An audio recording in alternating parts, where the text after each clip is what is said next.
தற்போது நேரலையில் வந்த அண்ணன் சீமான் எனும் தலைப்பில் தான் இந்த காணொலியை நம்ம காண இருக்கோம்.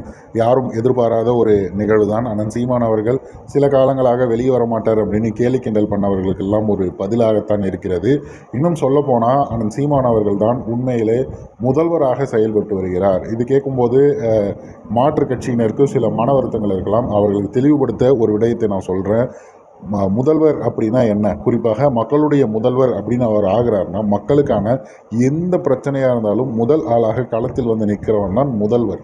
அந்த வகையில் எங்கள் அண்ணனை விட இங்கே ஒரு சரியான ஒரு தரமான உண்மையாக மக்களுக்காக உழைக்கக்கூடிய முதல்வனை நீங்கள் காட்டிட்டா நாளைக்கே அவரை பின்தொடர ஆரம்பிக்கலாம் அண்ணன் சீமான் அவர்களை விடுத்து. ஆனால் சீமான் அளவுக்கு இங்கே உழைக்கக்கூடிய ஒரு தலைவரை தமிழ்நாட்டில் இல்லை, இந்தியாவில் உங்களால் காட்ட முடியாது.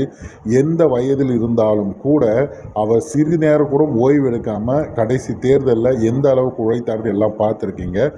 மீண்டும் அண்ணன் சீமான் அவர்கள் உங்களது நல்ல விடயங்கள் இருக்காரோ இல்லையோ, கஷ்டமான நேரங்களில் முதல் ஆளாக வந்து நிற்கக்கூடிய மக்களின் முதல்வராக எங்கள் அண்ணன் வந்து நின்றுருக்காருங்க.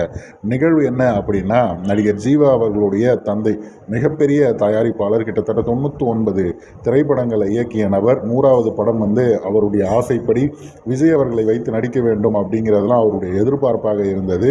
அது எல்லா விடயத்தையும் கடந்து அவர் ஒரு கார் ஆக்சிடெண்ட்டில் இறந்திருக்கான்னு தெரிஞ்ச உடனே அண்ணன் சீமான் அவர்கள் இன்றைய தினம் சற்று முன் அவர் நேரில் போய் அஞ்சலி செலுத்திட்டு அந்த குடும்பத்திற்கு ஆறுதல் கூறிவிட்டு அங்கேருந்து வராரு.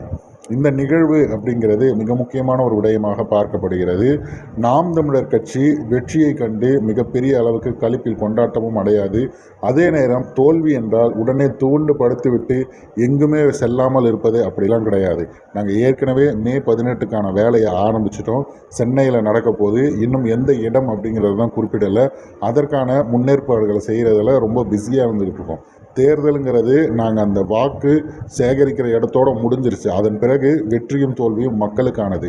நாங்கள் ஜெயிப்பது எங்களது வெற்றி அல்ல, மக்களின் வெற்றி. அதே போல் நாங்கள் தோற்பதும் எங்களதின் வெற்றி அல்ல, அது மக்களின் வெற்றி. ஸோ தோல்வியும் வந்து அதே போல் மக்களின் தோல்வியாகத்தான் கருதி நாங்கள் அடுத்த கட்ட வேலைக்கு களமிறங்கி வேலையை பார்த்துக்கிட்டு இருக்கோம் அப்படிங்கிறத பதிவு பண்ணிக்கிறோம்.